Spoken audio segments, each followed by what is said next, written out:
2 glass ભરીને ખમેશ. Cake બનાવવાનો લોટ લીધો છે આ અને તકો. તેમાં 5 ઈંડા ફોડીને નાખ્યા. હા તમે ઓકે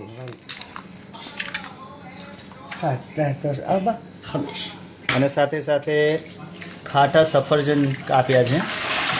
જેટલા વધારે નાખશો એટલી વધારે મજા આવશે. અને સફરજનની અંદર જેઠીમધના લાકડાનો પાવડર નાખ્યો છે במקום סוכר અને אנחנו משתמשים בסוכרזית સુગરની જગ્યાએ ואני צריכה מראה אמפלויר. 3/4 כוס סוכר אז אני שמה 3/4 כוס כזה. મારા એમ્પ્લોયર સુગર ખાતા નથી એટલે સુગરની જગ્યાએ સુગરજીત વાપરી છે.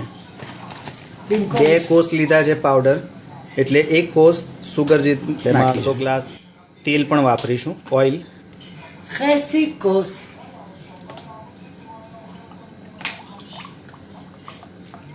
חצי כוס שמן חצי כוס שמן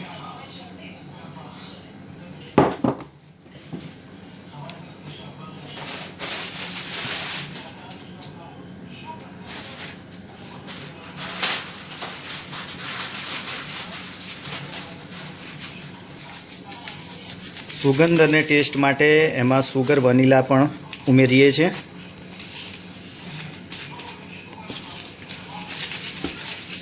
વધારે પડતી નાખવાની જરૂર નથી, જેટલી જરૂર છે એ પ્રમાણે. મસ્પેક. זהו. אני מערבבת עכשיו הכל. અને હવે તેને મિક્સ કરીએ છીએ બરાબર. לא צריך במיקסר ביד.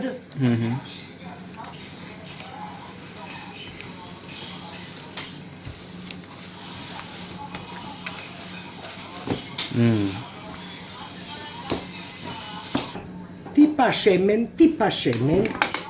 થોડુંક તેલ પાથરીએ છીએ ככה. કે જેથી કેક ચોંટી ના જાય નીચે. ככה. יופי. ואני לוקחת את זה. અને બધો જ મસાલો તેમાં પાથરી દઈએ છીએ. את זה. ואת זה.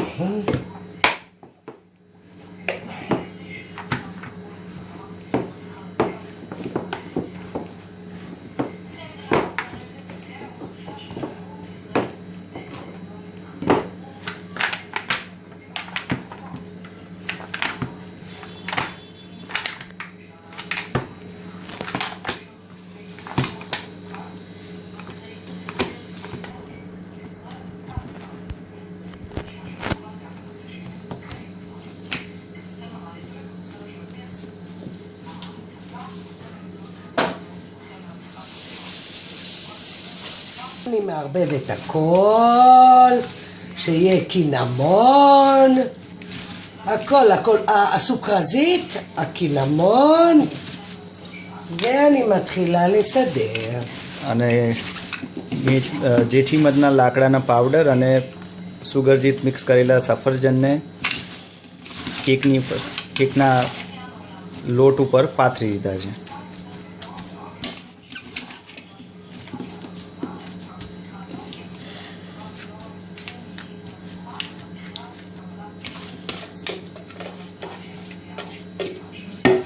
જોતા એવું લાગે છે કે હવે આ કેક કેવી થશે, કેમ કે આ ગાંડાઓનો દેશ છે. בבקשה. ઓકે עכשיו מחממים תנור. ઓકે. רגע. હવે એને તંદૂરમાં ગરમ કરવા માટે મૂકીએ છીએ. તંદૂર ના હોય તો ભઠ્ઠો પણ વાપરી શકો. બસ તેને થોડી બેક થવી જોઈએ કેકને બરાબર.